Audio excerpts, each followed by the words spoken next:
ತಮಿಳುನಾಡಿಗೆ ನೀರು ಹರಿಸೋದಕ್ಕೆ ಸೂಚಿಸಿರುವಂತ ಪ್ರಾಧಿಕಾರದ ಆದೇಶದ ಬಗ್ಗೆ ರಾಜ್ಯದಾದ್ಯಂತ ಆಕ್ರೋಶ ವ್ಯಕ್ತವಾಗ್ತಾ ಇದೆ. ಕನ್ನಡ ಪರ ಸಂಘಟನೆಗಳು ಪ್ರತಿಭಟನೆ ಮಾಡ್ತಾ ಇದ್ದಾವೆ, ರೈತ ಸಂಘಟನೆಗಳು ಪ್ರತಿಭಟನೆ ಮಾಡ್ತಾ ಇದ್ದಾವೆ. ಪ್ರತಿಭಟನೆಯ ಮುಂದಿನ ಹಂತವಾಗಿ ಕರ್ನಾಟಕ ಬಂದ್ ಮಾಡೋ ಬಗ್ಗೆ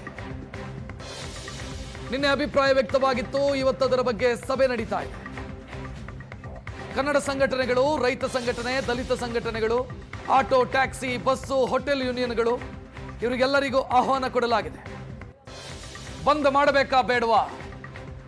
ಎರಡು ರೀತಿಯ ಅಭಿಪ್ರಾಯ ಇದೆ. ಕನ್ನಡ ಸಂಘಟನೆಗಳಲ್ಲೇ ಎರಡು ರೀತಿಯ ಅಭಿಪ್ರಾಯ ಇದೆ. ನಿನ್ನೆ ನಾರಾಯಣಗೌಡರು ಹೇಳಿದ್ರು, ಬಂದ್ರಿಂದ ಯಾವುದೇ ಉಪಯೋಗ ಇಲ್ಲ, ಬಂದ್ ಮಾಡಬೇಕಾದಂತ ಅಗತ್ಯ ಇಲ್ಲ, ಬಂದ್ ಕೊನೆಯ ಅಸ್ತ್ರ ಅಂತ. ವಾಟಾಳ್ ನಾಗರಾಜ್ ನೇತೃತ್ವದ ಬಣ ಬಂದ್ ಪರವಾಗಿದೆ. ಇವತ್ತು ನಿರ್ಧಾರವನ್ನು ತೆಗೆದುಕೊಳ್ಳಲಾಗುತ್ತೆ. ಬಂದ್ ಮಾಡಬೇಕಾ ಬೇಡವಾ, ಬಂದ್ ಮಾಡೋದ್ರಿಂದ ಆಗುವಂತ ಪರಿಣಾಮಗಳೇನು, ಇದರ ಬಗ್ಗೆ ನಿರ್ಧಾರವನ್ನು ತೆಗೆದುಕೊಳ್ಳೋದಕ್ಕಿದ್ದಾರೆ.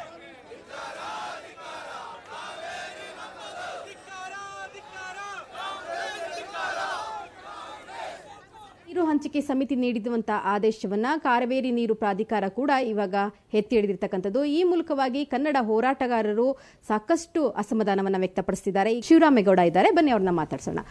ಸರ್, ಮೊದಲನೇದಾಗಿ ಈಗಾಗಲೇ ಸಾಕಷ್ಟು ಹೋರಾಟಗಳನ್ನ ಮಾಡ್ಕೊಂಡು ಬಂದಿದ್ದೀರಾ, ಹಾಗಿದ್ರೂ ಕೂಡ ಈ ವಿಚಾರವಾಗಿ ಮತ್ತೆ ನಮಗೆ ಹಿನ್ನಡೆ ಆಗಿರ್ತಕ್ಕಂಥದ್ದು. ಹಾಗಿದ್ರೆ ಮುಂದಿನ ಹೋರಾಟದ ಹಾದಿ ಹೇಗಿರುತ್ತೆ? ಕಾವೇರಿ ನದಿ ನೀರಿನ ವಿಷಯದಲ್ಲಿ ಈ ರೀತಿ ಹಿನ್ನಡೆ ಜಯಲಲಿತಾ ಕಾಲದಿಂದನೂ ಆಗ್ತಾ ಬಂದಿದೆ. ಹೋರಾಟದ ತೀವ್ರತೆ ಹೀಗೆ ಕೊಡ್ತಿದ್ವಿ, ಅದೇ ಪದ್ಧತಿ ಈಗಲೂ ಮುಂದುವರಿಯುತ್ತೆ. ಅಂದರೆ ಏನು ಪ್ರಾಧಿಕಾರ ಮತ್ತು ಸಮಿತಿ ಇದೆಯಲ್ಲ ನದಿ ನೀರಿನ ಹಂಚಿಕೆ ವಿಷಯದಲ್ಲಿ, ಅದು ಎಲ್ಲೋ ಒಂದು ಕಡೆ ಅನ್ಯಾಯ ಮಂಡಳಿ ಅಂತ ಹೇಳ್ಬೋದು. ನ್ಯಾಯ ಮಂಡಳಿ ಅಂತ ಹೇಳೋದಕ್ಕೆ ಅದು ತದ್ವಿರುದ್ಧ.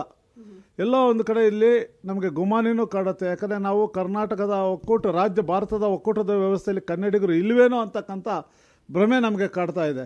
ಯಾಕಂದ್ರೆ ನಾವು ಈ ದೇಶಕ್ಕೆ ಸಾಕಷ್ಟು ಕೊಡುಗೆ ಕೊಟ್ಟಿದ್ದೀವಿ. ನಮ್ಮಲ್ಲೂ ರೈತರಿದ್ದಾರೆ, ನಮ್ಮಲ್ಲೂ ಕುಡಿಯೋ ನೀರಿನ ಮಹತ್ವ ಇದೆ. ಸಂವಿಧಾನವಾಗಿ ಕುಡಿಯೋ ನೀರಿಗೆ ಬಹಳ ಮಹತ್ವ ಕೊಡಬೇಕು ಅಂತ ವಿಷಯ ಗೊತ್ತಿದ್ರೂ ಸಹ ಯಾವುದೇ ಪರಿಶೀಲನೆ ಮಾಡ್ದಲೇ, ವಾಸ್ತವ ವರದಿಯನ್ನು ತೆಗೆದುಕೊಂಡಲೇ ಈ ನ್ಯಾಯ ಮಂಡಳಿ ಮತ್ತು ಕಾವೇರಿ ನದಿ ನೀರಿನ ಹಂಚಿಕೆ ಸಮಿತಿ ಇದೆಯಲ್ಲ, ಎಲ್ಲೋ ನಮ್ಗೆ ಅನ್ಯಾಯ ಮಾಡೋದು ನೋಡಿದ್ರೆ ದೊಡ್ಡ ಒಂದು ನಮಗೆ ಇದರಲ್ಲಿ ಏನೋ ಒಂದು ಗುಮಾನಿ ಕಂಡು ಬರುತ್ತೆ. ನಮ್ಗೆ ಸರಿಯಾದ ನ್ಯಾಯ ಸಿಕ್ಕಿಲ್ಲ. ಅದರಿಂದ ಹೋರಾಟವನ್ನು ತೀವ್ರ ಥರದಲ್ಲಿ ತೊಗೊಂಡೋಗ್ಬೇಕಾಗತ್ತೆ. ಇವತ್ತೆಲ್ಲ ಕನ್ನಡ ಪರ ಸಂಘಟನೆಯವರು ಸಾಂಘಿಕವಾದ ಹೋರಾಟ, ಒಟ್ಟಾಗಿ ಮಾಡುವಂಥ ಹೋರಾಟಕ್ಕೆ ಇವತ್ತು ಸಭೆ ಕರೆದಿದ್ದೀವಿ. ಆ ಸಭೆಯಲ್ಲಿ ಒಂದು ಒಳ್ಳೆಯ ನಿರ್ಣಯಗಳನ್ನ ತೊಗೊತೀವಿ.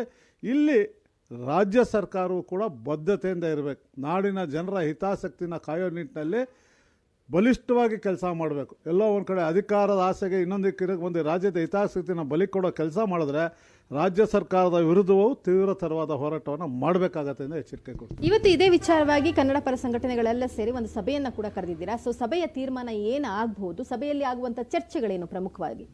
ಸಭೆಯಲ್ಲಿ ನಾವು ಅದೇ ಈ ನದಿ ನೀರಿನ ವಿಷಯದಲ್ಲಿ ನಮ್ಗಾಗಿರೋ ಅನ್ಯಾಯವನ್ನು ರಾಜ್ಯ ವ್ಯಾಪ್ತಿ ಯಾಕೆ ತೊಗೊಂಡೋಗ್ಬೇಕು ಅನ್ನೋದು ಮೊದಲನೇ ಚರ್ಚೆ ಆಗುತ್ತೆ.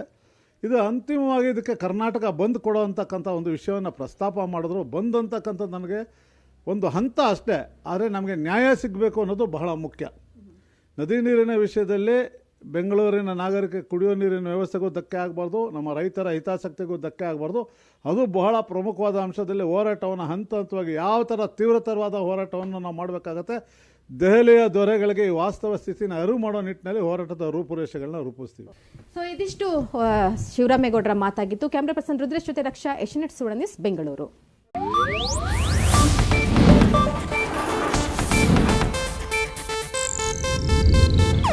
ಇದು ಏಷ್ಯಾನೆಟ್ ನ್ಯೂಸ್ ನೆಟ್ವರ್ಕ್ ಪ್ರಸ್ತುತಿ.